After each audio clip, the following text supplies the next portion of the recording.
Bonsoir tout le monde et bienvenue à notre conseil. J'ai dit à la consultation publique que c'était le premier conseil pour cette année. Je vous souhaite tous une bonne année. Thank you for being here tonight at our first council meeting for 2019. And I take this opportunity to wish you all a happy, healthy and prosperous new year.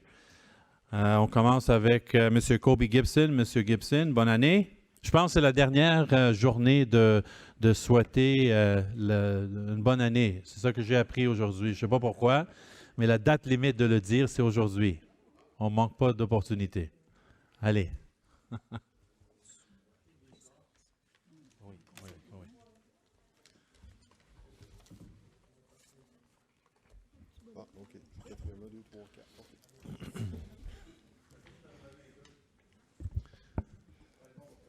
Bonsoir. Bonsoir. Au niveau communautaire, bon, on a eu la période des fêtes, fait que c'était un petit peu plus tranquille. Il y a eu des visites dernièrement dans les écoles PCHS. On a eu un dossier, justement, les fêtes, à une école où il y avait de l'intimidation qui se faisait beaucoup via les réseaux sociaux. Ça s'est réglé, la personne a été trouvée, mais c'est une personne finalement qui avait plus besoin en relation d'aide. Et puis la personne a été référée à qui de droit là, pour justement là, régler la situation. Ce que je me souviens bien, il n'y a pas eu d'accusation du comportement de la personne et au niveau de la santé mentale et puis tout. Là. Fait que ça s'est réglé de bonne manière finalement, puis les gens ont tout compris là, que bon, c'est rendu vraiment gros, là, mais ça s'est bien réglé. Daniel Maheu était sur ce dossier-là. C'était un dossier d'harcèlement et d'intimidation. Il y a eu beaucoup de visites au niveau des écoles, comme d'habitude, pour la circulation, et puis bon, des gens, des fois, qui n'ont pas d'affaires autour des écoles, mais on va aller vérifier, poser des questions pour la sécurité de nos jeunes. Ça se fait en tout temps, ça s'est toujours fait.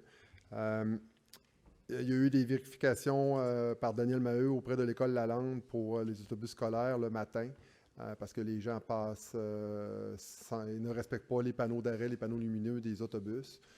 Justement, on a eu une plainte ce matin pour l'école Sainte-Geneviève aussi, là, que les gens passent les 5-6 autobus lorsque les panneaux sont allumés. C'est très important d'être conscient lorsqu'on conduit, de respecter les autobus scolaires parce que les amendes sont quand même assez salées. Beaucoup de points de démérite et le montant est assez élevé. Présentation de vol étalage, métier policier, intimidation, taxage. Intimidation, j'en ai déjà parlé. Et puis le 31 janvier, on a une rencontre avec beaucoup d'organismes communautaires du secteur, des gens du secteur au poste, parce que notre commandant vient d'arriver déjà une couple de mois, puis il va se présenter auprès des organismes, on va apprendre à connaître les organismes, et puis il va présenter son plan d'action, sa vision du poste, et puis tout ça. Fait que ça va être une très belle rencontre qui va avoir lieu au poste 3 le 31 janvier. Est-ce que vous avez... on va attendre, je vais poser la question après, monsieur le commandant, on va lui laisser donner sa rapport, puis après ça, j'ai une question concernant la communauté pour vous, monsieur Gibson. Merci.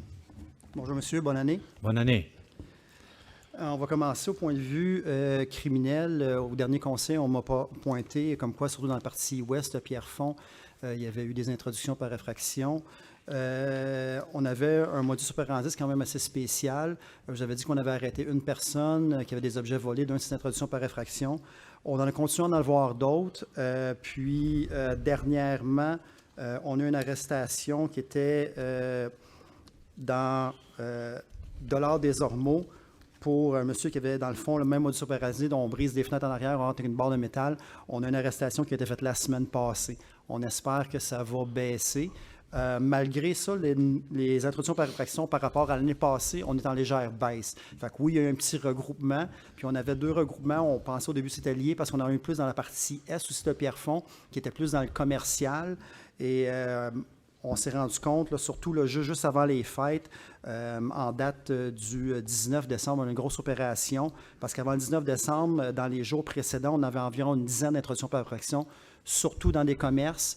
Puis on s'est rendu compte que nos suspects qui faisaient ça, on avait aussi des vols à étalage, où est-ce qu'à un moment donné, que les suspects se faisaient prendre, il y avait de la violence qui était usée contre les gens des magasins. On avait surtout les pharmacies, les pharmaprix, on avait des vols de parfums en grande quantité dans les commerces, des vols à l'étalage en grande quantité, des bouteilles de vin, des choses comme ça. Donc, on a une opération conjointe avec la police de Laval parce qu'ils travaillaient surtout c'est un réseau qui travaillait surtout dans Pierrefonds et dans Laval. Alors, le 19, on a fait une opération avec le Centre d'enquête Ouest, avec les policiers de Laval. On a eu des policiers qui ont participé du poste 1, du poste 3, du poste 5, du poste 7. Et ce qui nous a permis, entre autres, d'arrêter 8 suspects en tout. La plupart sont toujours encore détenus. Ils ont été arrêtés, accusés d'introduction par effraction, de possession d'objets volés, de complot. Alors ça, là, c'est toutes nos intros qu'on a dans le bout là, de la rue McGill, dans le bout Megan, Pierrefonds, des sources, tout ce secteur-là qui était vraiment touché. Là, c'est un réseau là, qu'on a pu mettre à jour, puis on est bien confiant que la population va être beaucoup plus sécuritaire là, suite à cette frappe-là. Là, c'est un beau travail d'équipe là, qui a été mis en branle, surtout par nos policiers du module d'action par projet qui ont fait beaucoup de travail là-dessus. Pour ce qui est dans le temps des fêtes, bien souvent le monde prend un petit coup. Dans la période des fêtes, là, on a contrôlé plus de 1000 conducteurs pour des barrages routiers. Et du mois de décembre, là, du 1er décembre jusqu'au 6 janvier, les gens respectent quand même assez la loi parce qu'on a seulement 4 arrestations pour capacité affaiblie.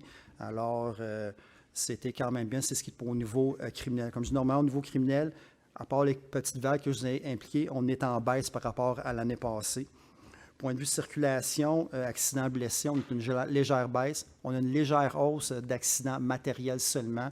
C'est peut-être avec le froid qu'on a eu, le verglas, les choses comme ça, c'est quelque chose d'un petit peu normal. Mais en général, les accidents blessés, on a une légère baisse.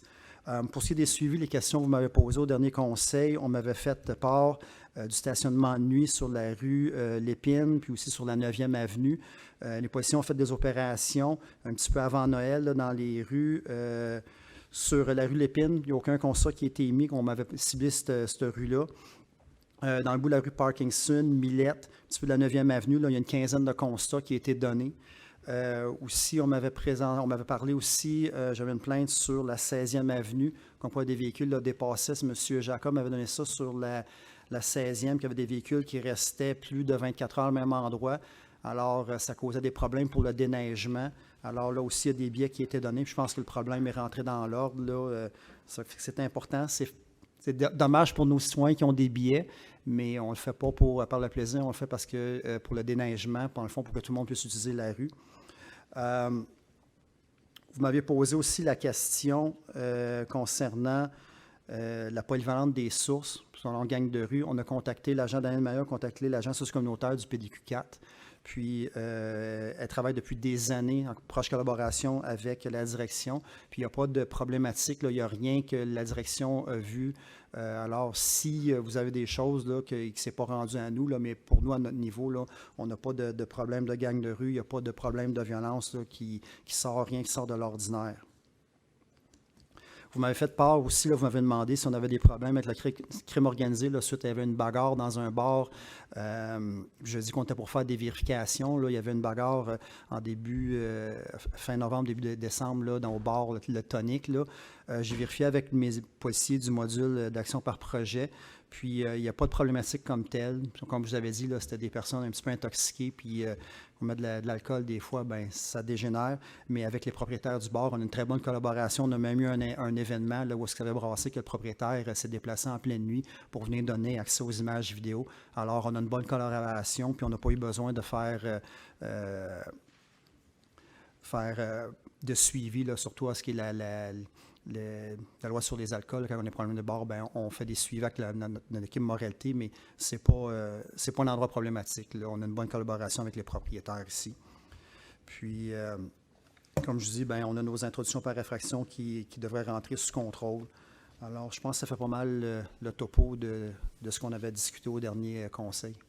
Merci, Monsieur le Commandant. Pour les introductions que vous avez mentionnées dans l'Ouest en commençant, qu'est-ce que vous faites quand vous voyez que c'est plus qu'une maison? Est-ce que sur le terrain, vous rencontrez les résidents par secteur pour les informer du problématique ou vous faites l'enquête avant de divulguer, si vous voulez, l'information? Parce que si moi je restais là, j'aimerais savoir si quelque chose se passe dans mon secteur. Et je demande parce que je ne sais pas, est-ce que l'SPVM fait vraiment la sensibilisation à ce moment-là? Dans certains cas, on le fait. Ça dépend de l'enquête. Des fois, le suspect est poigné avant, mais si on voit que la problématique dure, bien, nos agents socio-communautaires peuvent faire du porte-à-porte. Puis, ça dépend toujours. Chaque enquête est unique, là. Mais oui, c'est quelque chose qui peut être fait dans un secteur, là, puis on peut en passer on demande aux médias locaux des fois de passer des messages, là, mais de la prévention, oui, qui peut être fait par nos agents communautaires pour faire de la prévention puis aussi rassurer les gens, là. Merci. Question de la part de notre conseil? Madame Leroux. Ça marche.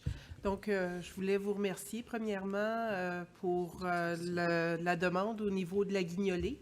Oui. On a vu des patrouilleurs, donc ça a été très apprécié de la part des citoyens du Club Optimiste et des scouts.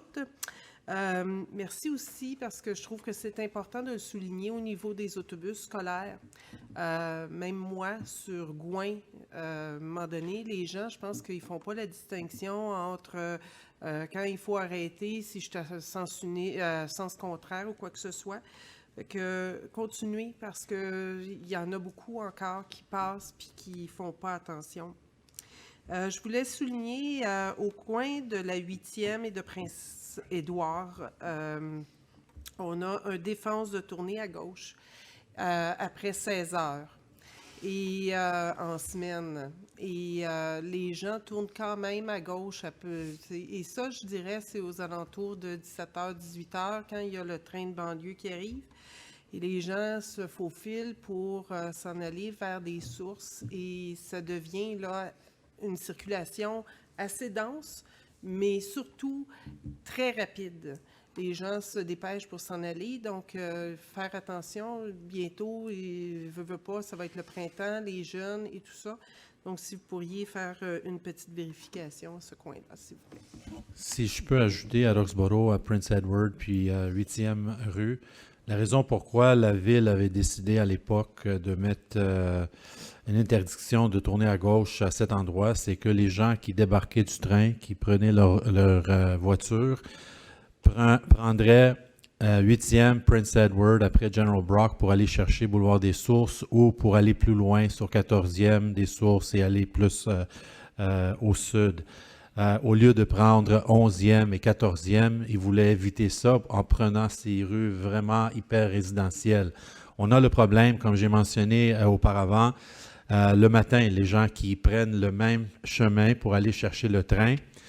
J'ai vu un peu de présence au niveau de l'SPVM. Je comprends que c'est difficile d'être partout le matin surtout, mais le soir, ça pose un problème aussi parce que, dans le fond, on a mis l'enseigne pour éviter ce trajet. Et d'avoir peut-être une présence de temps en temps, ça serait très apprécié. Parfait, on va voir ce qu'on peut faire. Je vais faire un suivi au prochain conseil là-dessus. Merci. Monsieur Langevin. En fait, c'est suite à une conversation qu'on vient d'avoir. C'est plus un appel à tous, puis un commentaire, puis une mise en garde. Je suis revenu du centre-ville la semaine dernière, passé par L'Anse-à-l'Homme. Je passe sur L'Anse-à-l'Homme assez souvent. J'ai constaté qu'il y avait des citoyens ou des gens qui aimaient beaucoup les chevreuils. Il y a des chevreuils, on a un gigantesque troupeau qu'il y a dans Pierrefonds-Ouest. Et vu que les glaces sont gelées, ben les chevreuils peuvent se promener d'une rive à l'autre. Donc, d'après moi, il y a une mouvance au niveau des chevreuils qui est importante. Donc, dans le fond, ce que je veux dire aux citoyens, c'est gardez l'œil ouvert. Si vous revenez la nuit sur l'Anse-à-l'Homme, c'est très peu éclairé. Soyez extrêmement vigilants en conduisant parce que il y a vraiment des chevreuils. Moi-même, j'ai failli en frapper un. Merci. Question de la part de nos citoyens. Monsieur Brousseau. Oui. Parce que sur Gouin, à partir de la 11e, puis ça roule à 120, 130, 140. Mais monsieur le commandant prend ça en note, monsieur Denis Brousseau, puis il va faire une surveillance à cet endroit-là, au centre commercial Pigouin. Merci. D'autres questions de la part? Other questions from our residents? Messieurs, je vous souhaite une excellente soirée. Merci beaucoup. Bonne soirée. Au revoir. Avant qu'on commence avec la période des questions, je souligne la présence de notre collègue, il est dans la salle encore, je pense, Robert Samoszewski, un conseiller d'arrondissement de l'Île-Bizarre. Welcome to Pierrefonds. I know you're here only for a brief period, and I'm not sure if you're looking at coming on our side, but that's what I meant. That's what I meant. That's what I meant. Happy New Year to you, sir. Madame Corbeil. Alors, mesdames et messieurs, permettez-moi de vous rappeler que certaines règles s'appliquent lorsque vous intervenez devant les membres du conseil d'arrondissement. Tout intervenant doit s'inscrire avant la séance du conseil de façon à avoir le droit de poser des questions limitées à 2. Lorsque vous posez votre question, vous devez obligatoirement vous adresser au maire qui préside la séance et non directement aux membres du conseil. Votre question doit être claire et précise, sans préambule. Vous devez être poli et respectueux envers les membres du conseil. Si vous ne respectez pas ces règles, vous serez invité à vous retirer et à quitter la salle du conseil.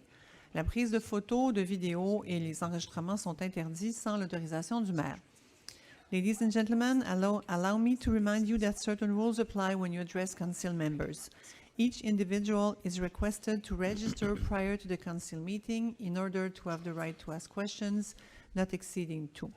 When addressing the council, you have to direct your questions solely to the mayor presiding over the council meeting and not directly to any council member. Your question has to be clear and precise without preamble.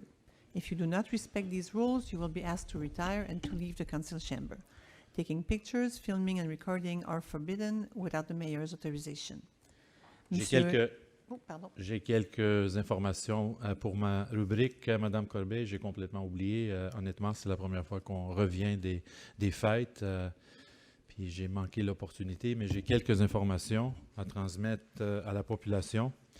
D'entrée de jeu, je souhaite annoncer, je l'ai fait à un moment donné, mais je vais le faire formellement encore ce soir, annoncer officiellement que le Centre communautaire de l'Est devient le Centre communautaire Jerry Robertson, en hommage de notre collègue et ami, qui a été directeur des loisirs de Pierrefonds et de l'arrondissement, ensuite de 1973 à 2010, année de sa retraite. Notre demande de changement de nom a suivi un long processus, finalement approuvé par la Ville de Montréal, je crois au mois d'octobre, je crois. Mais il fallait attendre auprès de la Commission de toponymie de Québec, puis finalement, on a eu l'approbation. Une cérémonie se tiendra au printemps au centre communautaire situé devant la gare Sunnybrook en présence de la famille et des amis de Jerry qui est décédé en 2015. En 2018, je ne sais pas si on était comme arrondissement le seul, mais j'ai proclamé la journée du 29 janvier, la journée de commémoration et d'action contre l'islamophobie suite au malheureux événement survenu dans une mosquée de la Ville de Québec l'année précédente. Le Conseil, à l'époque, s'est alors engagé à organiser un événement annuellement pour souligner concrètement cette journée afin de perpétuer la mémoire des victimes, reconnaître la douleur des familles et des proches et sensibiliser la population au respect des différences. Je vous demande de surveiller les annonces qui seront faites sur Facebook, le site Internet et les tableaux électroniques au sujet de l'activité, des activités organisées cette année pour marquer cette journée.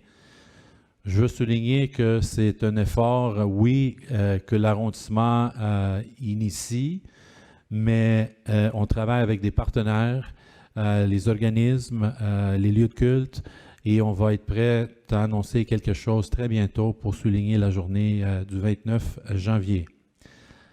Afin de s'adapter aux nouvelles réalités de nos citoyens et pour offrir plus d'occasions à tous et à toutes de rencontrer les élus de l'arrondissement en personne, les samedis des citoyens seront maintenant tenus 2 à 3 fois, des fois 4 fois par mois. On a commencé samedi passé avec M. Langevin. Je suis présent samedi prochain de 10h à 1h. Ça donne une opportunité. On disait ça les années avant parce qu'on faisait ça une fois par mois. Des fois, les gens ne sont pas à l'aise de venir ici aux séances du conseil ou ils n'ont pas le temps.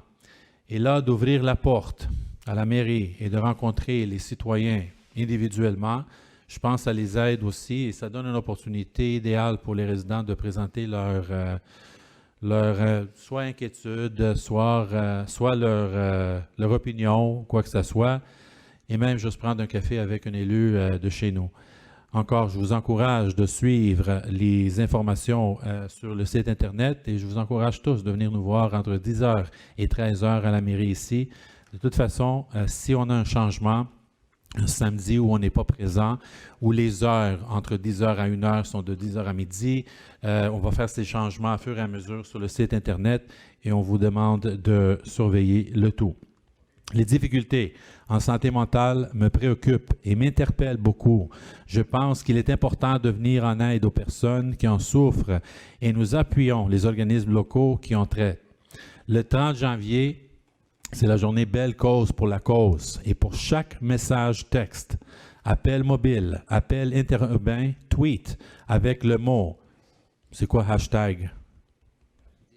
Dièse. Belle Cause.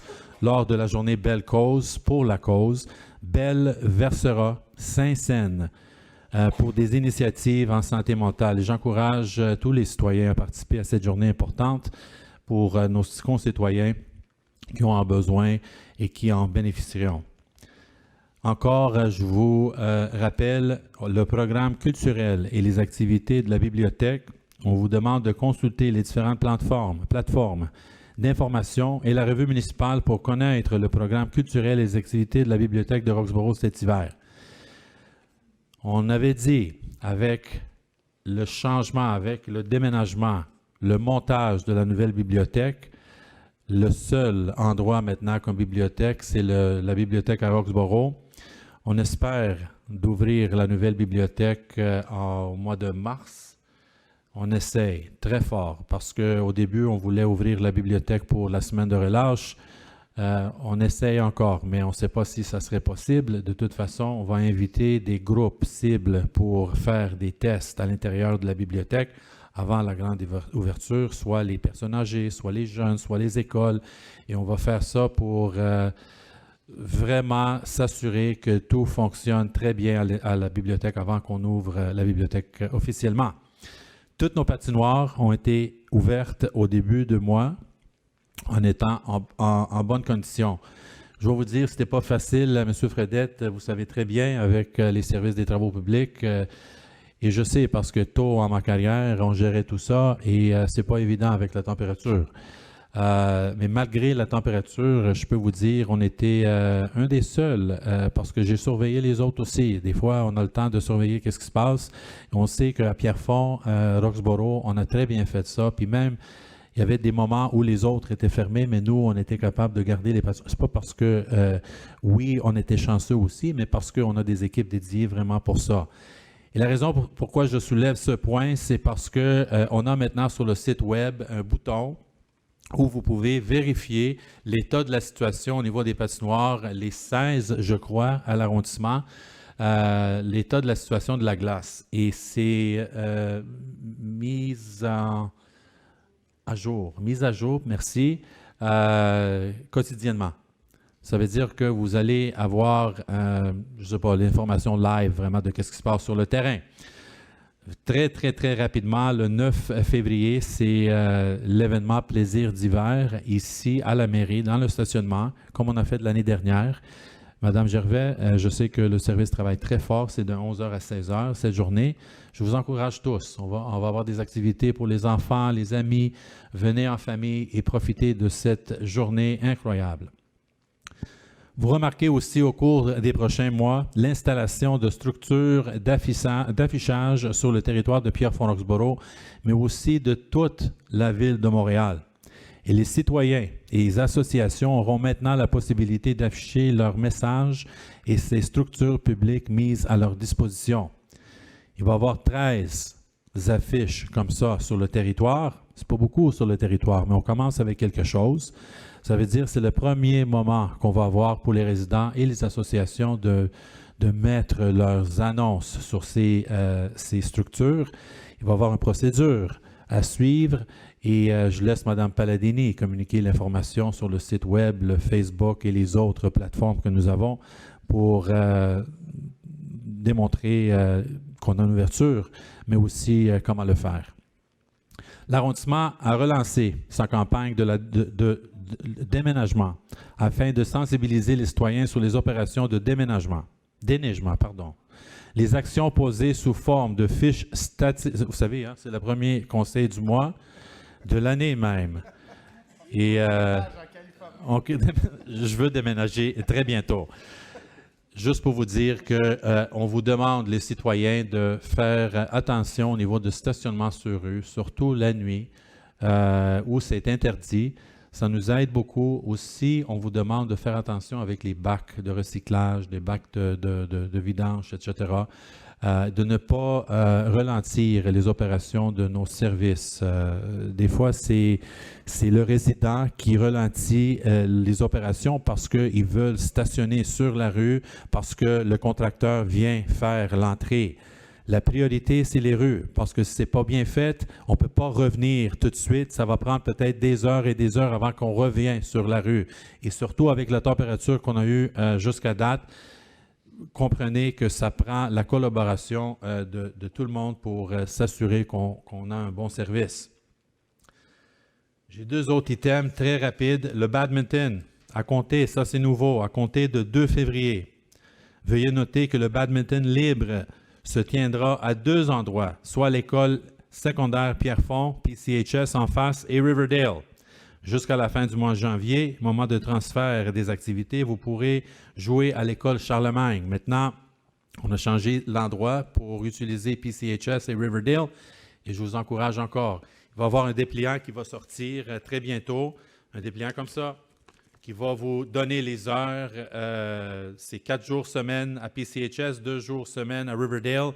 Et je vous encourage tous d'aller jouer. J'ai commencé cette année, je peux vous dire que ce n'est pas évident, ce n'est pas facile. Malgré l'effet que je pense que je joue bien, ce n'est pas évident, pas du tout. On fait des blagues. Dépôt de neige, ça c'est un sujet qui nous concerne beaucoup, surtout les résidents qui demeurent sur Paul Pouliot. Je ne sais pas si vous avez tous attendu récemment, dans les années à venir, on avait un problème avec ce dépôt de neige parce que la neige était poussée vers les résidents qui demeuraient sur Paul Pouliot. Et quand on utilisait les souffleuses, des fois avec le vent, dépendant le vent et la température, on risquait de lancer la neige et le reste aux résidents. On a travaillé avec la Ville de Montréal. Je sais que M. Fredette, l'équipe Travaux publics, tout le monde a travaillé très fort pour s'assurer. On a fait la demande il y a quelques années. Finalement, on a eu l'approbation de la Ville de Montréal de changer l'orientation de ce site.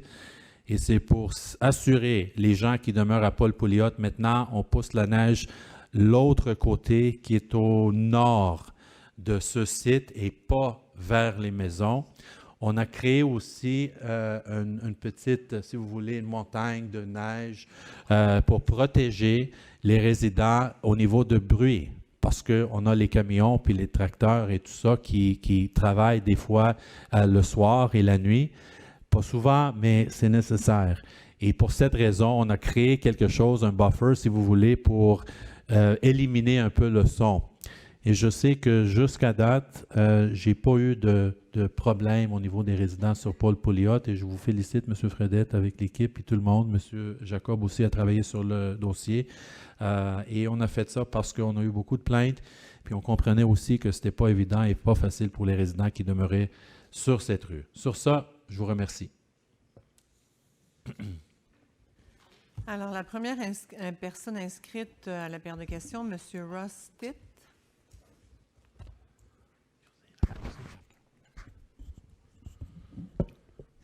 Good evening, bonne année à tous. Good evening. Tous et toutes. Happy New Year to everybody. All the best to you too, sir. 3001, authorization from the surplus $1,303,000 to the deploy projects and decision-making documents to improve service to the population. I think I know what happened with that money because I assume part of it was for the rentals of the office here. and provide better service to the citizens. It seems to be a lot of money, but I'll get to even more specific points in my second question. But Well, it's- actually, can I just stop you? It's not for that. oh, it's not okay. No, what it is, if you know, every year, council is presented by the different services in the borough, projects. They look over them on their own, first of all, they finalize them, and then they come to council with proposals on different projects that would improve public service, whatever that may be. It could be shows, it could be areas of snow removal, projects that impact the citizens' quality of life day to day. And for each one of those projects, they come back to this table and to this forum to be presented to the citizens. So this is nothing new. We've done this every year, and it's nothing that we've spent yet. It's money that's been sort of earmarked for work that's to be done as we move forward this year. Who's coming up with these projects again? The different services in our borough, they come with some proposals, whether it be our recreation department, whether it be our public works department, our communications department, and so on. And then there's a wish list, and then that gets defined as we go forward, and then council approves, in general terms, an amount that's earmarked for these types of these projects. Again, nothing is confirmed until it comes back to us with a price according to the estimates that were made, making sure that it meets the requirements of what we've discussed collectively, and then that's passed here at this council as well. Okay, because I think the fixing up of the office was almost the same price, wasn't it? 1,300,000 or That was already something that was presented last year. No, I know. Yeah. But I'm just saying, Yeah. it's a lot of money when you start adding up all these figures. No, Okay. and actually, yeah, it wasn't for that amount. I don't have that amount offhand, but it wasn't just for the counter but space. the There were office space and total all global of that, was, I think, windows and all of that. Yeah. Well over $1 million. Okay, thanks. Second question, you had a special council meeting December 19th last year, obviously, at 9 a.m. Yeah. A comment, I don't know if anybody was here, any of the citizens at that hour, but that's not my question, it's just a comment. Hopefully there would have been some way not to have that meeting at that time, because first of all, it's before the holidays, and secondly, 9 a.m., nobody's coming who works, obviously, if they're working a 9 to 5, or even people that aren't working, but that's a comment. Well, let me just say that you know that we very rarely have council meetings, extraordinary meetings like this. I think we had with that one, I believe it was 2 last year, if I'm not mistaken. And I'd have to check. I'll Yeah. have to check too, but I'm just going off the top of my head. And if it was 2, we have to have them sometimes because we don't have the information that we need to pass it at a regular council meeting. And always, if not always, there administrative decisions that are made in order for us to move a file forward and carry out work that needs to be done, because it limits us in what we can execute if we wait for the next council meeting.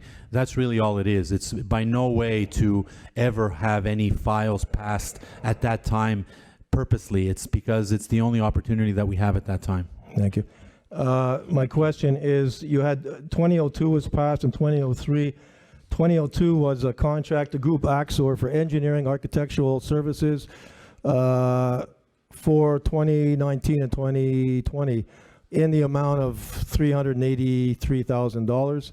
And 2003 was to acquire a property at Rue de Collège Beaubois for $750,000. So just for information, that's a lot of money right there in those 2 budget items. That's over $1 million. So I guess my question is,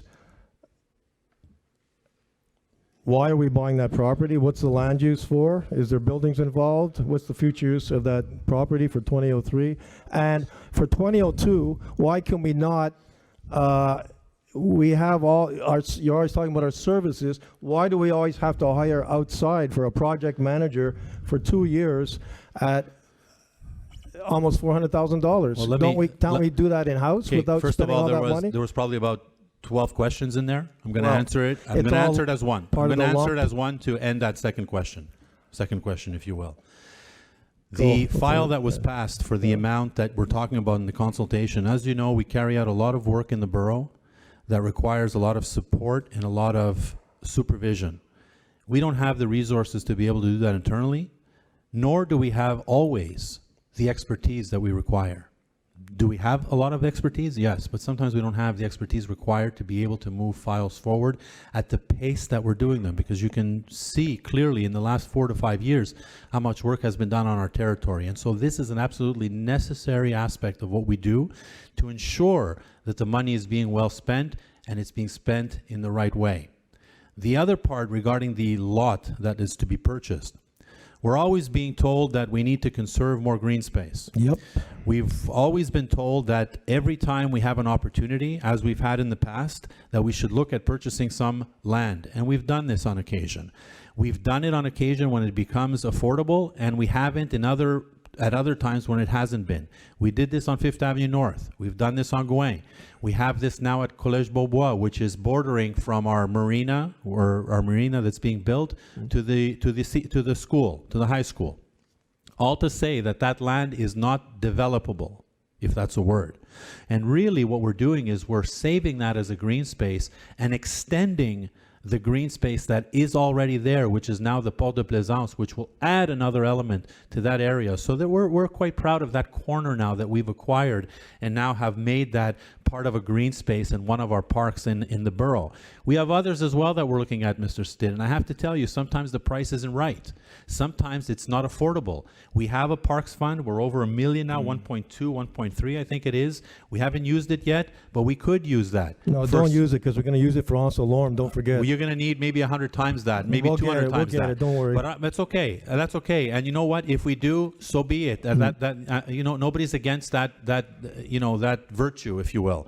What we're saying is that this decision was made at that time because we had the opportunity of ensuring that we kept that space green, and so that's why we did that. So thank you very much for your thank you for questions. keeping it green. Thank you. And don't put those little bike paths through it that are paved. Keep it green. Thank you, Mr. Stitt. I don't think we can put any bike paths there because it's in a floodable zone there, so we can't do anything there. Good. Thank you. Madame Brigitte Dion. Bonsoir. Bonsoir, madame. Bonsoir. Première fois que je me présente ici. Bienvenue. Ouais, merci. Je m'en viens vous parler d'une situation qui s'est passée depuis la vente de la maison de mon voisin, du 13487 rue Huntington, qui est maintenant devenu un Airbnb. Oui. Airbnb, Booking.com. Donc, depuis le 21 décembre, on accumule les parties, les fêtes, les appels aux policiers. Ça dérange vraiment la quiétude. C'est une petite rue privée qu'on est installée. Je suis avec une de mes voisines. On est 5 voisins qui ont accepté là, de mettre leur nom sur la plainte que je m'en viens vous présenter. J'ai aussi contacté déjà ma conseillère d'arrondissement, Louise Leroux. Je pense que déjà, elle vous a informé là, du dossier. Je suis venue rencontrer M. Guimont la semaine dernière à la réception, puis c'est lui qui m'a invité à venir présenter ici là, la situation avec les noms des citoyens. J'ai toute l'information dans le dossier 6 juin. Je cherchais aussi l'information sur le règlement que j'ai vu apparaître sur le site dernièrement, sauf qu'il y a 366 pages. Alors, j'étais un petit peu... on était un petit peu découragés devant l'ampleur. Mais le règlement qui touche les Airbnb, c'est pas 300 pages, c'est une partie de ça. Et on cherchait mais... l'article, on se demandait... Donc, une de mes questions, c'était qui peut nous diriger vers l'article qui concerne... L'article qui vient, je crois, d'être révisé, qui rend illégal sur le territoire les Airbnb. Regardez, qu'est-ce que je vais vous dire. Parce que on avait des résidents qui étaient pour garder les Airbnb. Nous, comme administration, on ne voulait pas les Airbnb sur le territoire. Mais par la loi, il fallait garder un secteur dans l'arrondissement où c'était permis. Maintenant, c'est sûr que ça cause des problèmes pour les résidents qui demeurent dans ces secteurs-là, parce que vous n'êtes pas la première à me dire ça. On a eu d'autres constats, on a vu des photos, on a vu des vidéos, je parlais avec les SPVM, puis pas juste à Pierrefonds-Roxborough, partout sur l'île de Montréal et partout dans le monde. On voit que ça pose des problèmes, même dans les arrondissements au centre-ville. Nous, on voulait garder ça plus dans des secteurs où ça peut devenir une aire touristique, où ça peut attirer les gens pour utiliser soit les parcs nature et faire des activités pendant les saisons. Et c'est ça qu'on a fait. On a modifié le règlement pour éliminer l'Airbnb dans les secteurs résidentiels, qui est à peu près 85% de notre territoire. Concernant le règlement, on a les coordonnées. On va vous faire parvenir l'article qui parle d'Airbnb et le changement qu'on a fait. Entre-temps, je demande à Mme Castonguay avec l'équipe de communiquer avec vous et de voir qu'est-ce qu'on peut faire. Je vais communiquer avec l'SPVM aussi. Mme Monson est dans la salle aussi, elle va prendre ça en note. Elle va communiquer avec l'SPVM pour, encore, de notre part, aviser l'SPVM de la situation. C'est ça qu'on va faire. Parce que c'est pas normal que vous êtes dans un secteur résidentiel, une maison. J'imagine chez nous, si j'avais un Airbnb à côté de moi, qu'est-ce que je ferais? C'est inacceptable, madame. C'est la sécurité. C'est Tout la à fait. sécurité des enfants. Tout à fait.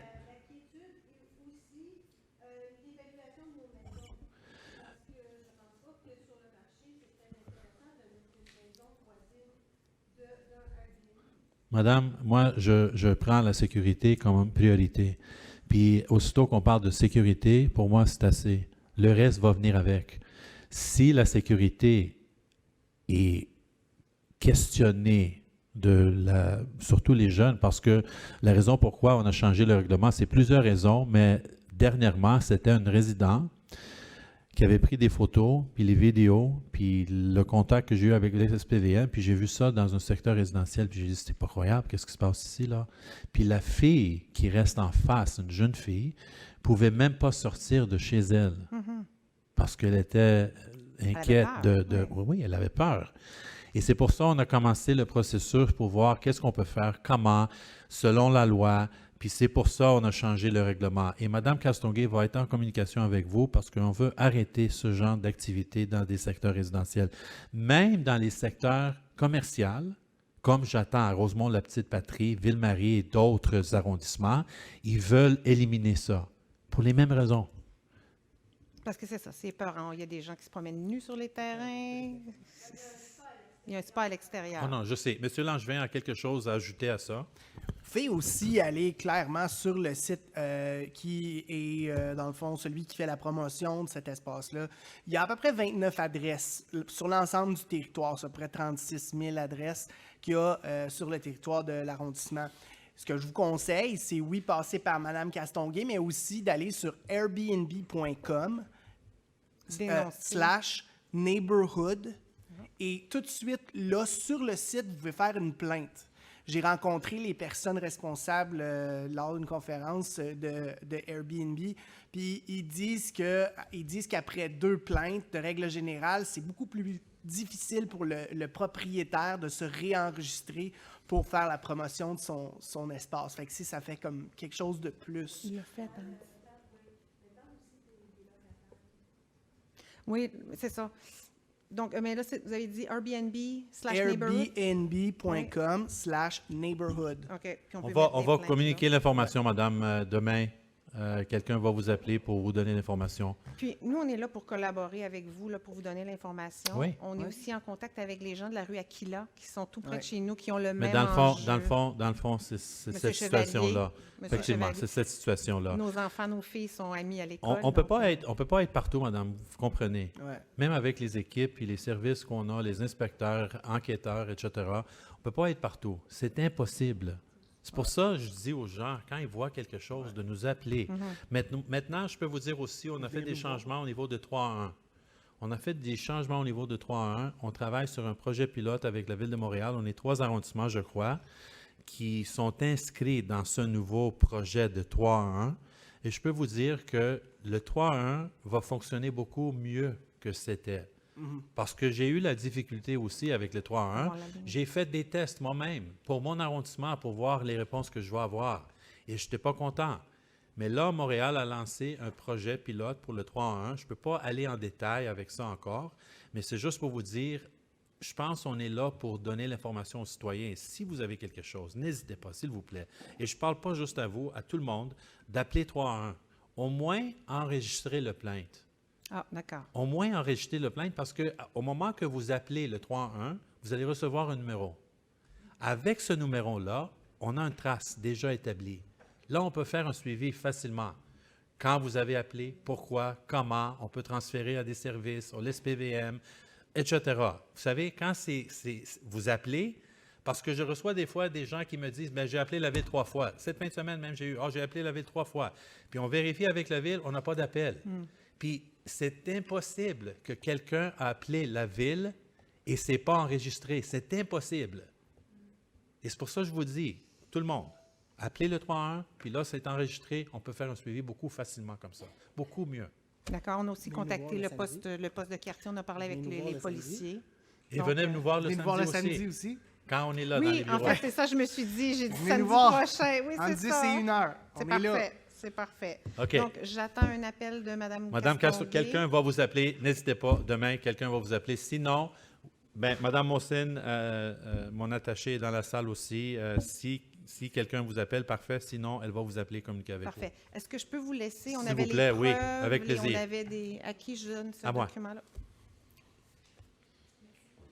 Merci beaucoup, madame. Puis merci d'attendre jusqu'à 8 heures de poser la question. Merci. Monsieur Chris Eustace.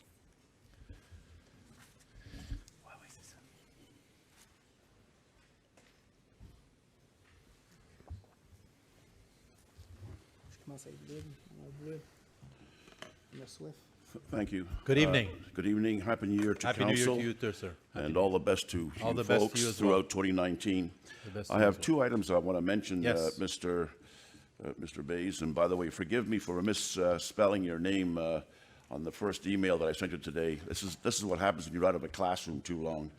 Anyway, I didn't even notice. no, well, I got the two vowels mixed up. The first item I want to mention is something that I was asked to bring up because of circumstances that the other person could not be here, and it's involving Velo Quebec. Yes. I gave Madame Corbet an envelope with 4 things in it. The first thing is a letter that I wrote to you last December, Mr. Bays. The second thing is the Suburban article, City edition of this week, front page about it, a motion that was passed by Côte Saint-Luc City, and the question. And again, I don't expect an answer. When did you give this to her? Today? Just a few minutes ago. Okay. Yeah, just Yeah. a few minutes ago. I'm going to Anyway, give you an answer. pardon? I'm going to give you, first of all, if you do run into Murray, please mention to him my best regards for his daughter. Yes, I will. I know his daughter was on the bus in Ottawa, Yeah. and he'll be surprised that I know that, but I know that. And so mention to him, I will reach out to him as well and wish him my best because I know his daughter was on the bus and she's okay, but okay. she went through a bit of a shock. You're perfectly right, and I'll certainly do that. Thank you. Anyway, this was what was passed. This is the note that basically that it goes. In December, the City Council of Côte Saint-Luc resolved to call upon the agglomeration to defund Velo Quebec unless Velo Quebec added an optional charitable fundraising component to their events. This is done by most mass participation, self-propelled athletic events throughout the world. Would this council, sometime at their convenience, pass the motion, which is enclosed, Madame Corbet's got it, vote on it and pass it, and basically you can inform Mr. Murray, whose telephone number and name is at the bottom of the list there. I have all his contact Okay. numbers, don't worry. All right. But let me mention something on that because we're on record here. Yes. Velo Quebec, when they do their Tour de l'Île, uses Pierrefonds, but uses Pierrefonds not in an organized way. What they do is they extend the Tour de l'Île to increase the kilometers to the 100-kilometer limit that they do around the island, and they come into Pierrefonds through Ahuntsic-Cartierville and so on. But once it reaches Ahuntsic-Cartierville, it's almost like a regular ride by a bunch of cyclists. It's not an organized group. We don't have police escorts. There are no road closures. They strictly use Gouin Boulevard to get to the outskirts and then come around through the reconstituted cities. So we've never had to deploy, if you will, any resources to assist them in any way. We just are told that there may be some riders that will go by, and actually it's quite sporadic. There aren't many that do that, okay? So I'm not sure what they use in Côte-Saint-Luc. I know that the type of fundraising that Mr. Levine has talked about in the past, has questioned us in the past and others relentlessly, and probably for good cause, because there are others that have done this and have raised significant amounts of money. My philosophy is that it's something that we can look at discussing again with Velo Quebec, on my end especially. I mean, as mayor, as someone that knows Velo Quebec very well, I can at least reach out to them and discuss what are some of the opportunities. Bottom line is that it rests with Velo Quebec whether they choose to allow for that to be publicized through their event. As it is now, if I ride the Tour de Lille, I can raise money for any charity I want individually. I don't have to be, assembled by Velo Quebec to do that. I mean, I could do it for the Cancer Society, I could do it for Alzheimer's, I could do it for wherever I want, and just say that I ride for the Tour de Lille and do it on an individual basis for fundraising on my behalf for an organization. That is doable by anybody who participates, all 30,000 people that ride the Tour de Lille. What you are asking, or what has been asked for, is if they collectively, as an entity, imposed a charity or a charitable event to become the Tour de Lille. And I get the concept because it's worked in other areas of the world. Yeah. So what I'm really telling you, and Murray can listen to this if he's listening to it, is that it's something that we can discuss in the coming year, for sure, for this year's event, and see what are some of the openings in terms of Velo Quebec's will to be able to incorporate this in part of their event. I know their mandate is cycling, bike safety, bike routes, bike paths. That's their mandate, Velo Quebec. It's not fundraising. But maybe that could be an element that could be added to this event that has become successful after so many years. Thank you, Mr. Mayor. The second thing that I want to talk about is about my favorite topic, school board elections and school boards in general. I sent you an email, which was copied to Madame Corbet. Today. Today. And I read it. You've got it. Good. Excellent. That saves me a lot of time. And a copy was sent to the Minister of Education, the Premier of Quebec, and to the Secretary of Anglo Affairs, Mr. Christopher Skeet. Basically, what I wrote was this, that the English School Boards Association, QESBA, the Quebec English School Boards Association, periodically, they write statements in letters to the editor and to the Gazette, letters to the editor and Gazette opinion pieces, saying, listen, we could improve elections if we twin our elections with the school boards. Now, the QESBA, the Quebec English School Boards Association, they waffle quite a bit. This is what they said a few years ago regarding twinning elections. The Minister of Education at that time, Madame Michelle Cruchain, said, listen, guys, let's twin the elections and maybe we'll improve things. This is what QESBA wrote in a press release, which you got a copy of. The minister is actively considering twinning of school and municipal elections, an idea that QESBA believes would be disastrous for school democracy in the English sector. Disastrous. The proposal promises logistic nightmares for our school boards, particularly outside of metropolitan Montreal, some of which have 250 municipalities. Across the province, a small minority of electoral wards in our school boards match those of single municipalities. So what's your question, Mr. Eustace, to cut you off? I'll do it fast as possible. Thank you. One can only imagine the ensuing confusion and complications in printing accurate ballots, establishing joint polling stations, enlisting municipal collaboration, and preparing accurate information for voters. Now, last week, there was a letter to the editor, an opinion piece, which mentioned about twinning again. I read it. Mr. Tabashnik, I read that good? Yes. Mr. Tabashnik last month said the same thing, twin elections. Now, my question is this, and I know, and I sent you a press article. I think you asked me this question last time, Mr. No, I Eustace, didn't. when you were here. No, I'll tell you what last time was. Last time was about extending the mandate of the elections. They wanted, that was Fair the enough. thing last time. Fair Okay. enough.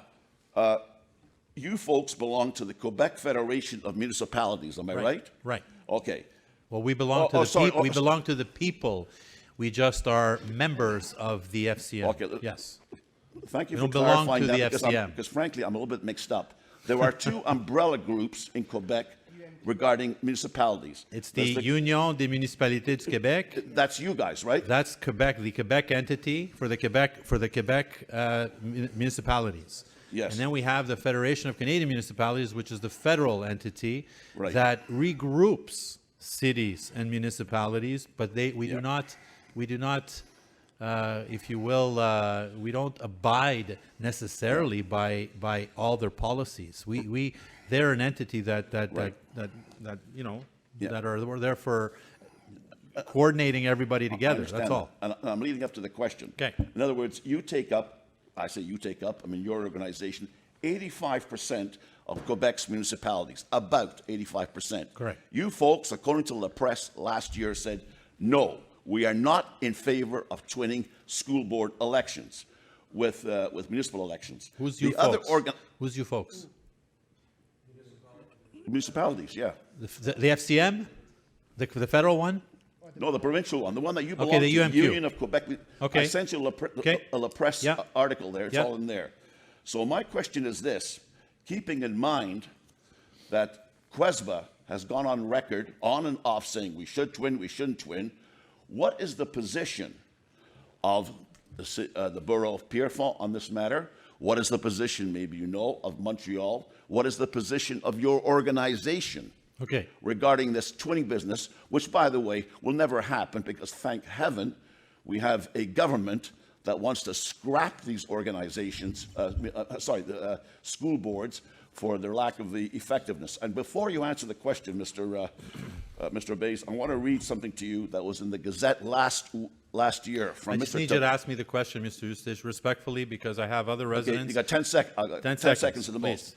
most. This is from Mr. Tabashnik, who's the head of QUESBA, Lester B. Pearson School Board, and Canadian School Board Association. Some of the English school boards have suffered through several years of political unrest, internal turmoil, disruptive squabbles with employees, the public, and the media, and it seems to be clear that there's a lack of clear, coherent leadership. So my question is this. Let's pretend, which will very unlikely that Mr. Legault will Ask the change his question, mind. Mr. Eustace. What is your position right now? What is your I need you to ask, position regarding twinning? you're a teacher, a retired teacher. That's Ask right, me the but question. I wrote the question. You got it in front of you. You didn't do your I don't homework. have it, Did I you don't have read it in front of me. Ask me again, please. Okay. What is your position right now? Your organization Regarding regarding the school twinning boards. of elections. Well, look, first of all, it's really premature to talk about twinning of elections. Let me tell you why. There's just been a recent change in government, number one. We don't know what course of action they're going to take, even though they've expressed the point of view Yep. of going forward with their merging, if you will, or disbanding of the school boards, as they've said in the past. Nothing has been proposed yet. I've also said that we are the only bilingual borough on the island of Montreal with official status, who have a strong Anglophone community, who have spoken loud and clear that they want to maintain their school boards in the state that they're in now, so that they have that first level of government represented and allow for it to respond to their needs in the community, even though it's in the school board, at the school board level. I agree with many who say that participation at this level is very low. I don't know what it was the last time, but it was, I think, 6% turnout, if I remember, Yep. which is significantly lower than anywhere else I've ever heard of. Now, that could be probably for a number of reasons, but I will listen to the people in my community when it comes to their will on what they want the school boards to be represented like in my borough. And as far as twinning with the municipal elections, I have no idea at this point, even though you've told me clearly what some are assuming to be the issues. Yep. I don't know if that's the facts. All I know is that I would see it being a complicated initiative and endeavor. It would have to be worked in a way that would allow for folks to clearly understand the two entities being completely independent.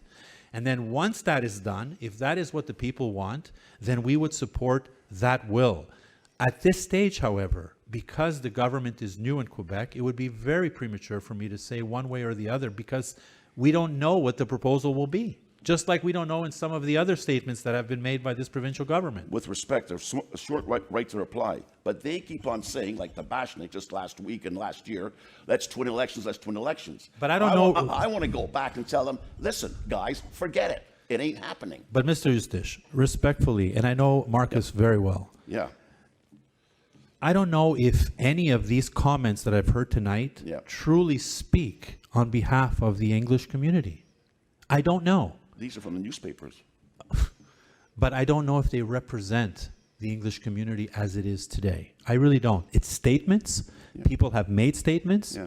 Qualified people have made statements. But I don't know if that's representative of what the school system today wants and needs in our communities. And so once we move forward, of course, I'm hoping there will be some type of sessions and meetings with the government and within themselves to develop some type of action plan. And when that happens, then we will be fully supportive of any decision that's taken by our local representatives here.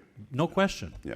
Thank you, Mr. Consider the 86% of the silent majority who did not bother to vote for the last school board elections. Like I always Thank say, you. the 86%, 96%, 26%, 46%, if you're not involved, well, it's time you be involved, because if you don't, then that rug gets pulled out from under you and you have no way of being a part of anything. So my message has always been, in 30 years of municipal life, if people want to say, they need to be involved. And you can't sit in the rafters and on your couch trying to make decisions when these real things are happening in our communities, and it's going to affect whatever the decision is, your decision or the decisions that are to come.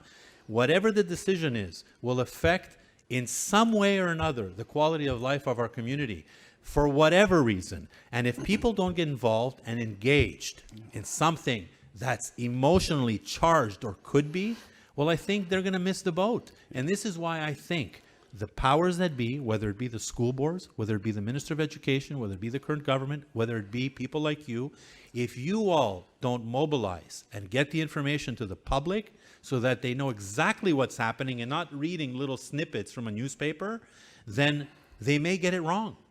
And so people need to be engaged, Mr. Eustache. I said this all the time, and you have people in the Lester B, like you have in the Marguerite Bourgeois, like you have in the Montreal English, like you have in the Francophone boards as well throughout Quebec, that are under or overseeing hundreds of schools that might be voiceless throughout Quebec if they don't have a say. And so I'm saying, get together, and then we will follow that model. Yeah, as you very well know, I ran for chair in the last election. And the very first thing that was on my list, on my platform, was scrap QUESMA. Thank you, Mr. Thank you, Mr. Eustache. Have a great evening. Est-ce qu'on peut avoir un proposeur pour prolonger de 15 minutes? Merci. Madame Martha Bond.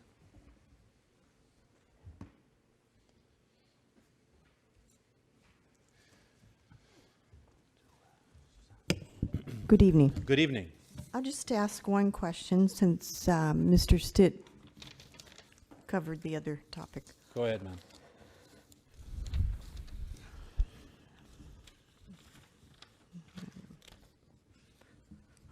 So, 20.01. Yes. 2 tickets, $1,300. Yep. St. Valentine's residence. Yes. Palliative care. We're modifying that for 3 tonight, by the way. Adding 1? Yes. Okay. Would it be more appropriate to send non-political bureaucrats to this event? Simple answer? No. Why? Because we are representatives of the borough, Mrs. Bond. And as you know, what has been a custom, not only in this borough, but in other boroughs and other cities on the West Island, we are representatives of the communities. We go there not only to participate in an event that raises much needed funds for an association that's been in existence for over 15 years and provided a viable service for many, many countless patients and their families, but also to network with not only our colleagues from the other communities, from other stakeholders that are in that milieu, to better understand the palliative care as we do through the Lakeshore events and some of the others that we attend, but also to support them financially with the amount that we give them, as well as most of the times buy silent auction items, buy door ticket prizes, do all of that to supplement the money that we give them here tonight. So we feel that it is a necessary part of what we do. We don't attend everything, and there are many events that we attend that we pay out of pocket, many events. And this is one that we've done historically, and we're proud to be a part of it and associated with it. Thank you. Thank you, Mrs. Vaughn. Madame Elena Benavides. Bonsoir, Madame Benavides. Bonsoir. Juste une question seulement. c'est Allez. 30. Attendez, je m'excuse. 3005. Bibliothèque.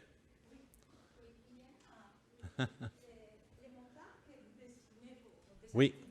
Oui. Il faudrait bien connaître les activités parce qu'il me semble que c'est un montant exorbitant de mon point de vue. Effectivement. Exorbitant. C'est beaucoup. Oui.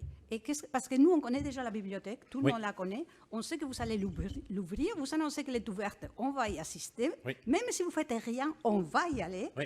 Alors pourquoi dépenser autant d'argent? Mais avant tout, merci beaucoup pour la question.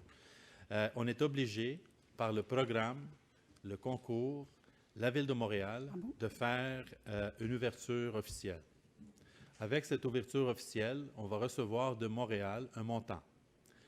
Le montant que Montréal nous donne, ce n'est pas assez pour faire l'animation, l'activité telle qu'elle, pour faire une ouverture de qualité, pour souligner l'ouverture d'une bibliothèque de cette envergure. Et là, les services, le service de Mme Gervais, entre autres Mme Mylène Blais, les communications, travaillent sur un programme de communication qui va ajouter à la programmation, à l'ouverture de cette bibliothèque. C'est important et c'est nécessaire. Je sais que 54 000 $ l'air beaucoup, mais c'est une obligation qu'on a à faire pour ouvrir la bibliothèque à la population. Mais je vais vous dire, Mme Benavides, j'espère que vous allez assister à l'ouverture officielle. J'espère. Parce que c'est quelque chose, moi j'ai visité plusieurs fois, on est en train de faire le déménagement. Je vais vous dire, juste en rentrant de cette bibliothèque, vous allez comprendre de qu'est-ce qu'on parle depuis les 10 dernières années et vous allez comprendre le million et plus qu'on avait ajouté pour acheter plus de livres, etc. Vous allez comprendre les ajouts qu'on a faits au niveau d'amélioration à l'intérieur. Vous allez comprendre le 50 000 $ en plus le montant qu'on a reçu de Montréal pour faire l'ouverture officielle. Et vous allez comprendre aussi à la fin, quand vous allez participer à une activité, quoi que ce soit à la bibliothèque, vous allez voir, maintenant j'ai quelque chose chez nous de qualité que je peux dire, c'est à Pierrefonds-Roxborough pour des générations à suivre. Parce que ce n'est pas pour 5 ans ou de 10 ans que ça va rester des décennies pour la population d'aujourd'hui et les futures populations. Bon.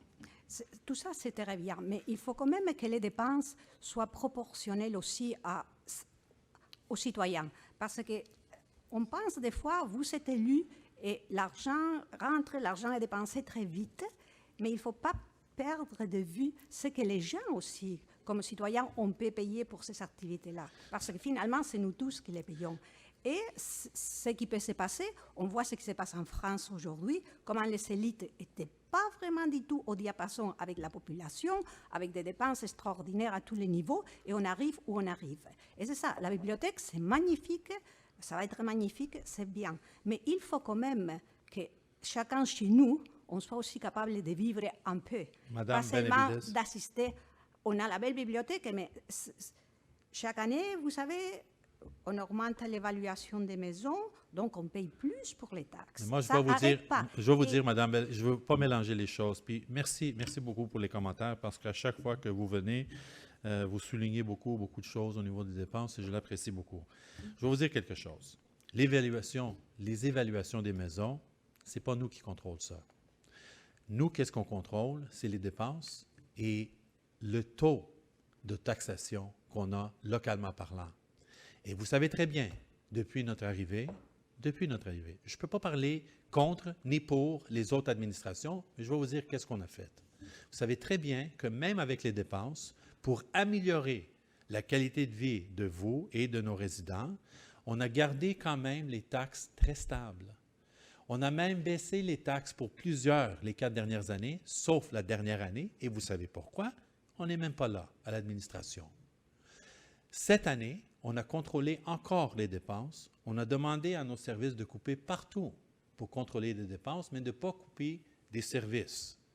On était capable. Pour moi, les services.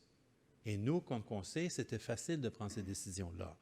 Juste pour vous dire, encore cette année, avec les dépenses qu'on a, on a encore une augmentation de peut-être 1 1,2 quelque chose comme ça, qui est magnifique.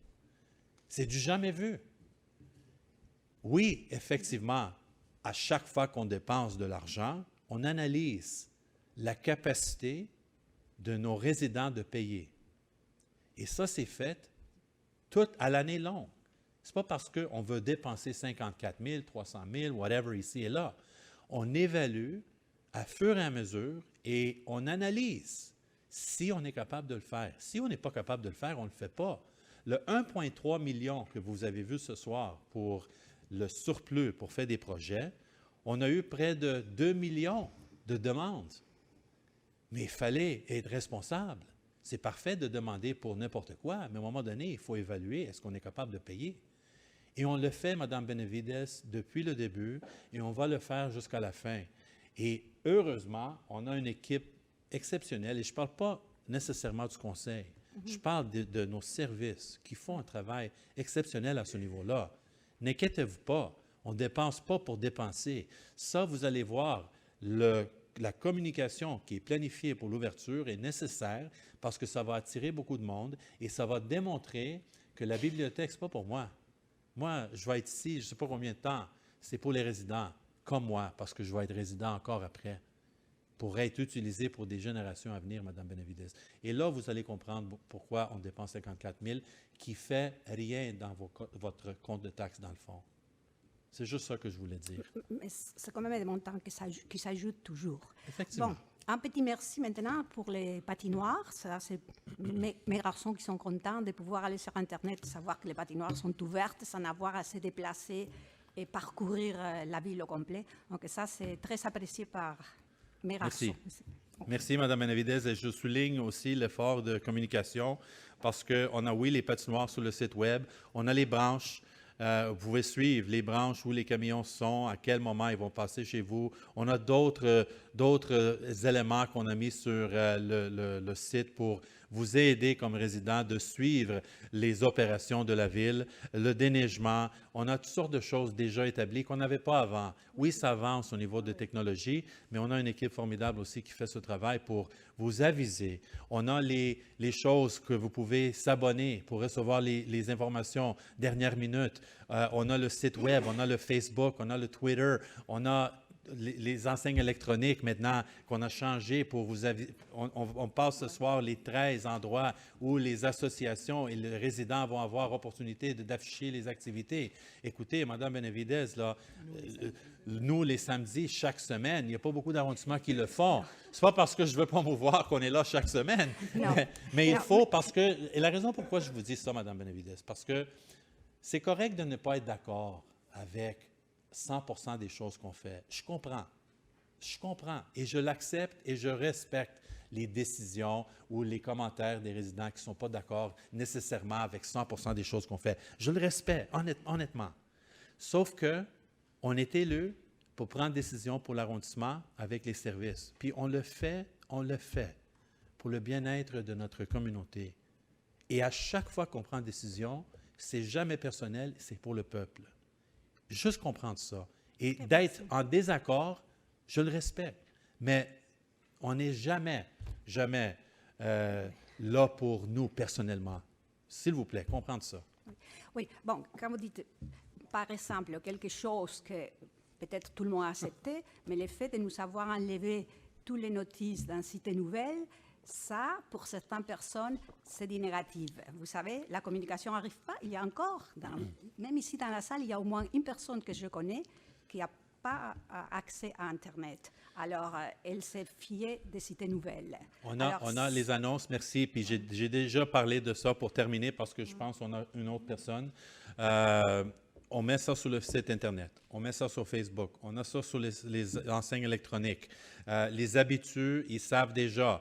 Les gens se parlent entre eux. Ils savent le conseil une fois par mois. Écoutez, vous pouvez enregistrer sur le site ou électroniquement pour recevoir les avis par téléphone. On a les outils déjà en place pour aider la population. Et avec l'analyse qu'on a faite, on a vu que les gens regardent plus le site et les choses électroniques que d'autres choses. Pas pour parler contre les journaux, parce qu'ils ont un travail à faire, sauf qu'on n'est pas obligé de faire ça. Et on a fait ça, parce que vous parlez toujours de l'argent. On a économisé une trentaine de mille de dollars. Oui, mais c'est la démocratie qui est en Oui, jeu. mais la démocratie, Mme Benavidez, les autres choses qu'on fait au niveau de publiciser, on n'avait pas avant. On avait juste les journaux. Oui, Maintenant, on a tellement de choses pour informer les gens, sauf les journaux, qu'on a décidé ici parce que c'était une économie. Et là, on a les services et l'expertise pour faire autrement. Et c'est ça qu'on a fait. Mais on a économisé 30 000 $. Merci. Merci, Mme Benavidez. Monsieur Louis-Étienne Tessier. Vous pouvez aller au micro. Yes, non, allez au micro. This is your moment to shine. Bon, bonjour tout le monde. Merci beaucoup d'être là, en passant. Bonjour. Depuis que je suis tout jeune, je vais sur le boulevard Pierrefonds et je remarque tout le temps des personnes dans les blocs d'habitation qui traversent la rue. Oui. N'importe où, à partir de si c'est vis-à-vis de leur bloc, ils vont avoir l'habitude de traverser. Chaque fois, je me surprends, je regarde et je fais il y a encore du monde qui traverse ça. J'ai rien contre le monde qui traverse, mais j'ai quelque chose sur la situation de sécurité au point de vue piétonnier, au niveau de tout l'aspect piétonnier de l'endroit, mais la courbe est très, très jolie pour ceux qui ont travaillé ici. Sur le bord Pierrefonds, mais je vais vous lire un peu mon projet de sécurité. Projet de sécurité du secteur boulevard Pierrefonds à hauteur boulevard des Sources. Sur le boulevard Pierrefonds à cette hauteur, les personnes habitant dans les blocs d'habitation traversent le boulevard Pierrefonds à différentes hauteurs. Il est essentiel de mettre des barrières pour piétons afin de canaliser un point de circulation piéton, probablement à peu près à la hauteur du Super C, puisque c'est là qu'ils vont lorsqu'ils traversent ou dans le centre d'achat. Oui. Le centre d'achat. Fait que, d'après moi, c'est plus logique de le mettre proche de 15 points de circulation, proche à la hauteur de l'arrêt d'autobus, c'est ça. Et l'idéal est d'apposer un feu de circulation d'avertissement de passage pour piétons lumineux. Lumineux, pourquoi? Parce que moi, en tant qu'automobiliste, je remarque que ça fait toute la différence entre c'est un passage pour piétons. Non, c'est un passage comme pour piétons. Comme on a fait près de Riverdale sur des sources. Peut-être. Oui. Si lumineux, c'est ce que je dirais. Oui. Et aussi, je me permettrais, moi, si je serais maire, mais non, de mettre la limite de vitesse de 30 à 40 km dans ce secteur du premier bloc jusqu'au boulevard Gouin sur Pierrefonds, étant donné la forte densité de population, étant donné que, je ne suis pas péjoratif, mais c'est des blocs à faible revenu, c'est du monde qui n'ont pas de voiture, ils marchent à pied. C'est tout un secteur qui est important de sécuriser. C'est certain que, moi j'ai été piéton, si on met une barrière du côté des blocs, je sais qu'ils vont couper par les sorties d'auto, de stationnement. Fait que c'est sûr que l'idéal, c'est le budget pour mettre les deux barrières des deux côtés de la rue. Parce qu'une barrière, ils vont continuer à traverser. Ils vont continuer. Je sais, j'ai déjà été jeune, j'ai déjà été piéton un peu épais quand on est jeune. Regardez qu'est-ce qu'on va faire. Parce que, merci beaucoup de prendre le temps et de préparer quelque chose. Oui, c'est ça. Très, très apprécié. Je vais vous dire quelque chose. De Saint-Barnabas au McDonald's, on a des blocs appartements, le 12 100, puis jusqu'au McDo. Oui, Puis même les autres qui tournent sur Pierrefonds. C'est un problème qu'on a à chaque bloc. Les gens sortent du bloc, puis ils traversent la rue, pas juste à Super C, mais n'importe où. Mais c'est ça. On a des lois à respecter au niveau de la sécurité routière. Mhm. Ça, c'est number one. L'autre, on a un comité de sécurité et circulation qui est géré par M. Gignac. Je vais lui donner les documents que vous avez préparés. OK. Et M. Gignac va présenter ça à sa comité. Parfait. Pour comprendre, à la comité, c'est pas juste lui, avec les gens de la ville. On a quelques personnes de la ville, mais on a aussi l'SPVM, on a aussi la sécurité incendie de Montréal. OK. On a Urgence Santé de temps en temps, quand c'est nécessaire. On a d'autres partenaires autour de la table, et à chaque fois qu'on a une demande de soit mettre des feux de circulation, mettre un arrêt, mettre un traverse piéton, mettre des lumières, whatever, Oui. et discuter au comité de M. Gignac, et une recommandation sort de toutes ces discussions-là. Si c'est faisable, selon la loi, on va regarder qu'est-ce qui est possible. Si ce n'est pas permis selon la loi, et ce n'est pas la loi municipale, c'est la loi provinciale. OK. Là, on va vous dire, on n'est pas capable de mettre une lumière là parce que c'est pas écrit comme ça dans la loi. Vous avez aussi mentionné sur Gouin et des sources. Comment on a sécurisé Gouin et Pierrefonds? Oui. La nouvelle partie près de Gouin. Qu'on avait ajouté un feu de circulation pour les piétons. On avait un problème au niveau de sécurité à cet endroit-là. Et qu'est-ce qu'on a fait? On a mis une lumière avec un traverse piéton avec un bouton qui fait en sorte, laisse les gens traverser la rue en sécurité, en pleine sécurité. Maintenant, je ne sais pas, honnêtement, quand je vous attends, je pense que ce n'est pas faisable à cet endroit-là, mais en tout cas, on va le discuter avec M. Gignac. M. Gignac va présenter ça. Au point de vue des lois, vous parlez? Des lois de sécurité routière. OK. Est-ce que si vous vous rendez compte que c'est pas faisable, vous pouvez-tu m'envoyer un email ou m'appeler? Oui. Quelqu'un va communiquer avec vous. Moi, je vais faire le citoyen chialeux au point de vue Mais du regardez, gouvernement qu'est-ce qu'on fait à ce moment-là? Si ce n'est pas possible, on peut faire ça autrement. On peut commencer une campagne de sensibilisation auprès des résidents qui demeurent dans ces blocs appartements. On a fait ça ailleurs. Là, avec le service de communication, on peut créer un dépliant, un document qu'on va distribuer à chaque résident dans ces blocs appartements en montrant les dangers de ne pas traverser sur boulevard Pierrefonds, c'est pas à des sources ou à Saint-Barnabas. Là, on peut travailler avec toi et les résidents qui demeurent dans ces blocs pour changer les habitudes. Oui, changer les habitudes, mais c'est aussi un problème au point de vue du parent qui donne un exemple à son enfant de traverser là à chaque... C'est ça que je dis.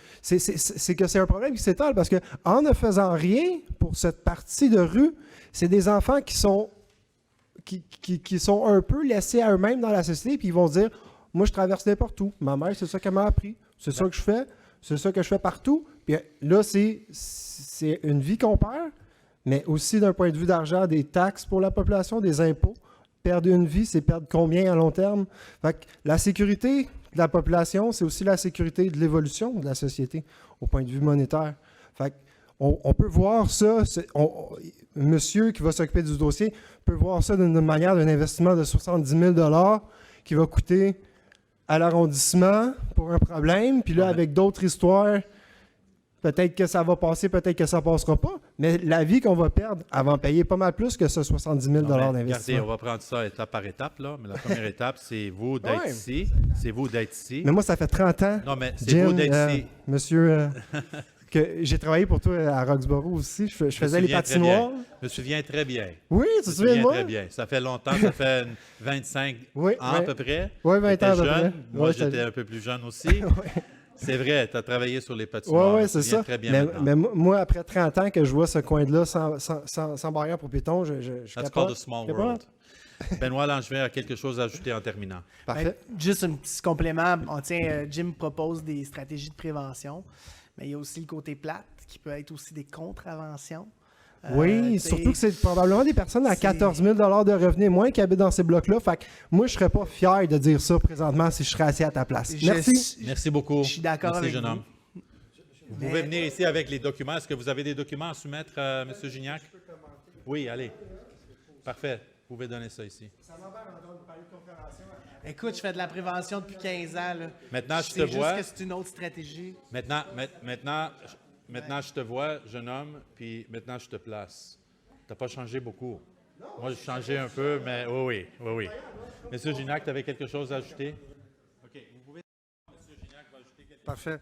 Écoutez, ce n'est pas une question de savoir si on souhaite améliorer la sécurité des gens. Je pense que là-dessus, on s'entend, puis on cherche à chaque fois à trouver des solutions.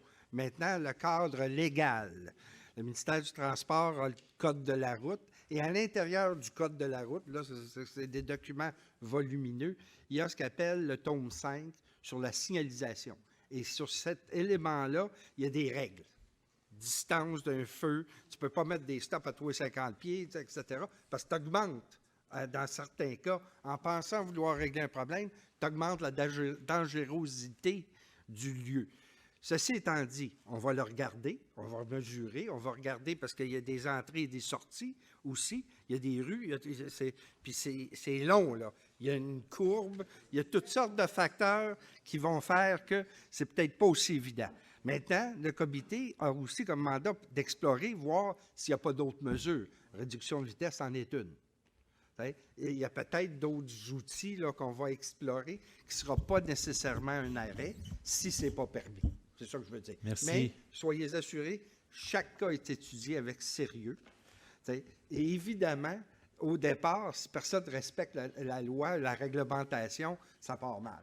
Alors, il faut qu'il y ait un effort de conscientisation des gens, respecter. Tu peux bien mettre n'importe quel signe, mais si personne respecte le stop, autant l'automobiliste que le citoyen qui traverse la rue sans regarder, là, chacun a une part de responsabilité. Alors, c'est là qu'il faut être attentif, mais je vous assure que le comité regarde toutes les demandes, et à l'occasion, on va même s'appuyer sur de l'expertise externe, parce que c'est quand même complexe. Puis comme vous l'avez dit, ben, c'est toujours la sécurité pas juste des enfants, parce que les accidents sur le boulevard Pierrefonds, la grande majorité, c'est des adultes. Merci, M. Gignac. 10-03, d'abord, on commence avec le conseil. Mme Corbeil. 10-03, que l'ordre du jour de la séance ordinaire conseil d'arrondissement de Pierrefonds-Roxboro du 14 janvier 2019 soit adopté tel que soumis. Je propose. Merci.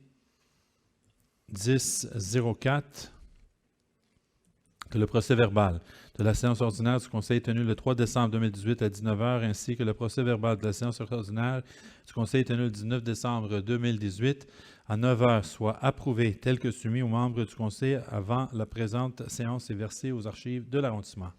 Je propose. Merci. 20.01, on a un changement. Que le Conseil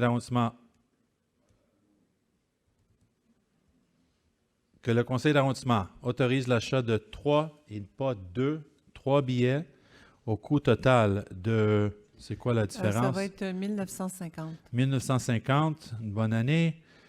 Et autorise 3 membres du Conseil à assister au 20e bal annuel de la Saint-Valentin à la résidence de soins palliatifs de l'ouest de l'île qui aura lieu le 8 février 2019 et dont les profits seront versés à cet organisme. Que cette dépense soit à payer selon les informations financières contenues au dossier décisionnel. Je propose. Merci. Que le conseil d'arrondissement accorde 20.02. 20.02. Que le conseil d'arrondissement accorde une subvention au montant de 300 $ provenant du budget de fonctionnement 2019 à l'organisme Mission Ouest de l'Ouest de l'île pour le programme de panier de Noël 2018, rétroactivement, qui a eu lieu le 8 décembre 2018. Que cette subvention soit payée selon les informations financières contenues au dossier décisionnel à même le budget de fonctionnement 2019. Je propose. Non. Je propose. J'appuie. Merci. Madame Leroux. 20.03, que le conseil d'arrondissement accorde une subvention montant de 300 $ provenant du budget de fonctionnement 2019 à l'organisme Île des Amis comme contribution aux activités de l'année 2018, que cette subvention soit payée selon les informations financières contenues au dossier décisionnel. Je propose. J'appuie. Merci. Le point 20.04, to grant a financial contribution in the amount of $4,500 to Versité for the management of the washable diapers grant program for the territory of the borough of Pierrefonds-Roxborough. To authorize Mrs. Louise Zampini, Division Head Culture, Library, and Social Development to sign the agreement on behalf of the city. That this contribution be paid according to the financial information mentioned in the decision-making document for the 2019 operating budget. I propose. I second. Merci. 20.05, que des subventions. Monsieur, s'il vous plaît, fermez la porte. 20.05, que des subventions soient versées aux organismes sportifs suivants pour la saison 2019 pour le montant indiqué en regard de chacun, totalisant 79 939. Académie de tennis Royal Pierrefonds 2032, Association de basketball Brookwood 6 884, Association de hockey mineur de Pierrefonds 15 000, Association de ringette Pierrefonds $ 4 097, Association de soccer Pierrefonds 15 000, Badminton de l'Ouest de l'île 994, Badminton Pierrefonds 685, Club de baseball Pierrefonds 5 944, Club de lutte olympique Riverdale 243, Club de patinage de Deux-Rives 7 590, les camps de jour Pierrefonds 14 460, North Shore Football 3 896, Karate Do Pierrefonds 1082, Judo 221, Fondation Jeunes Étoiles 1811, et que ces subventions soient payées respectivement selon les informations financières contenues au dossier décisionnel à même le budget de fonctionnement 2019. Je propose. J'appuie. 26, oui, allez, Mme Talbot. Je ne sais pas si mon micro fonctionne. Non. Le micro, il fonctionne? Oui. Alors, 20.06, que le conseil d'arrondissement approuve la composition du comité de sélection à être constitué pour l'appel d'offres visant à retenir les services d'une firme de services conseil pour accompagner la direction des services loisirs, développement social et culture dans la rédaction de son plan directeur d'aménagement et de développement des parcs et des berges jointes à la présente pour en faire partie intégrante afin de compléter la résolution numéro CA 18 29 0389 adoptée à la séance extraordinaire du 19 décembre 2018. Je propose. Et j'appuie.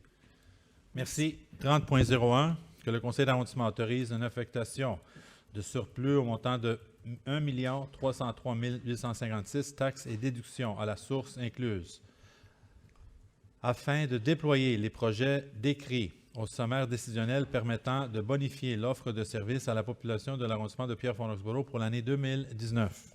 Je propose. Merci. 30.02, qu'une somme de 2 000 soit allouée au coût d'exploitation annuel du Conseil des aînés de Pierrefonds, et ce budget étant administré par la Division Culture, Bibliothèque et Développement social, et que des dépenses correspondantes soient payées conformément aux informations financières contenues au sommaire décisionnel. Je propose. Merci. 30.03, that an amount of $2,000 be allocated to the yearly operating costs of the Pierrefonds Youth Council, this budget being administered by the Culture, Library, and Social Development Division, that the corresponding expenses be paid according to the financial information described in the decision-making document. I propose. I second.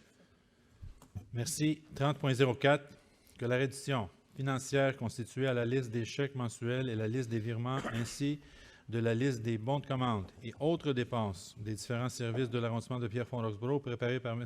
Victor Mandel, chef de division ressources financières et matérielles, au montant de 168 708,85 pour la période du 27 octobre au 23 novembre 2018 soit approuvée telle que soumise aux membres du conseil d'arrondissement. Je propose. J'appuie.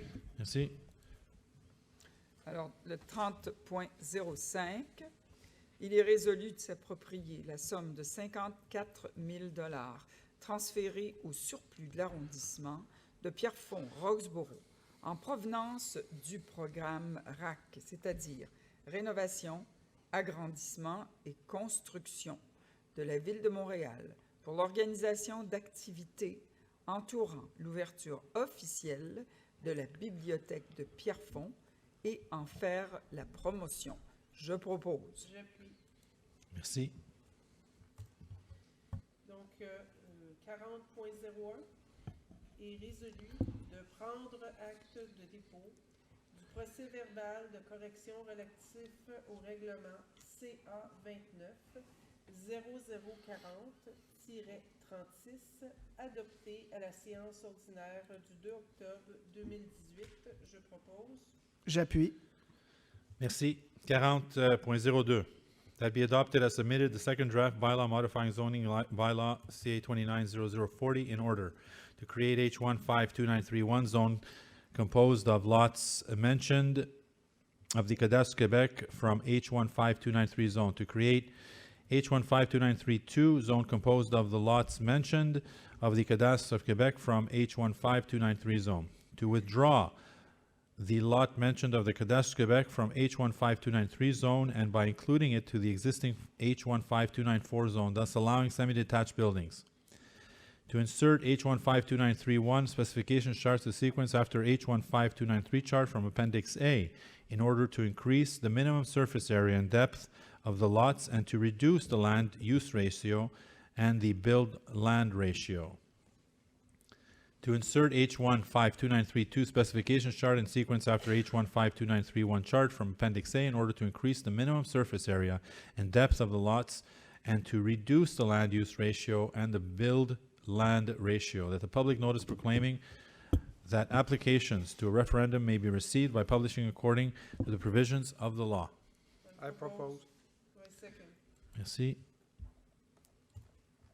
Je m'excuse, on est à 40.03, c'est ça. 40.03, que soit adopté tel que soumis. Le second projet de règlement modifiant le règlement de zonage CA 290040 afin d'ajouter des normes applicables aux bâtiments de type split level, des dispositions relatives aux dépôts à déchets ou à matières recyclables ou organiques et des dispositions relatives aux rapports planchers, terres de bâti et bâti, terrains de station-service. Qu'un avis public annonçant la possibilité de faire une demande de participation à un référendum soit publié conformément à la loi. Je propose. J'appuie. Merci. 40.04. Sorry. D'adopter, en vertu du règlement CA 290045, sur les projets particuliers de construction et d'occupation d'un immeuble, la résolution visant à autoriser l'implantation de 6 unités d'habitation jumelées, 3 bâtiments en projet intégré à même le zone résidentielle H205 sur le lot mentionné situé à 4983-4993 rue Pilon, afin de permettre que les bâtiments de projet résidentiel intégrés soient occupés ou destinés à être occupés par un usage principal de la catégorie H2 triplex, et ce, nonobstant toute disposition contraire inscrite au règlement du zonage CA 290040.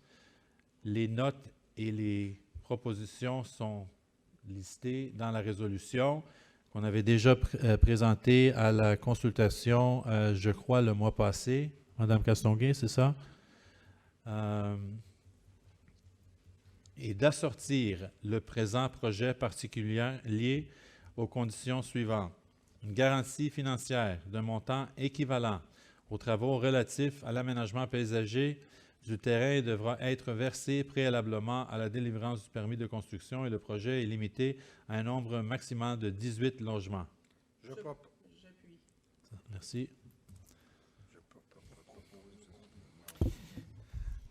40.05, que sur recommandation du comité consultatif d'urbanisme, lors de sa réunion tenue le 5 décembre 2018, le Conseil autorise la dérogation mineure suivant au règlement de zonage et de lotissement, le 9452 boulevard Gouin-Ouest, lot 5 955 302, nonobstant toute disposition contraire au règlement susmentionné de l'arrondissement, permettre en zone commerciale C8486 pour un bâtiment de type serre du groupe commercial C.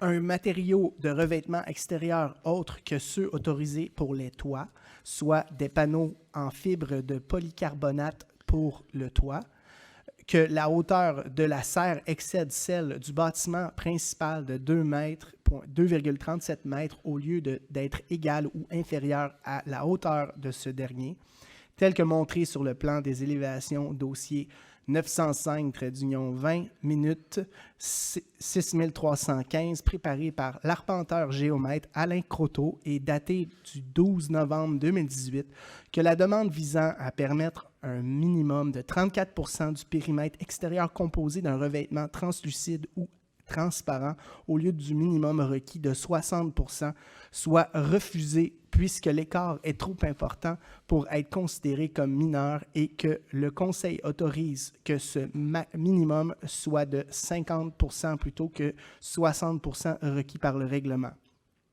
La présente dérogation est accordée conditionnellement à ce que la rallonge de la serre soit démolie dans les 6 mois de l'adoption de la résolution. Je propose.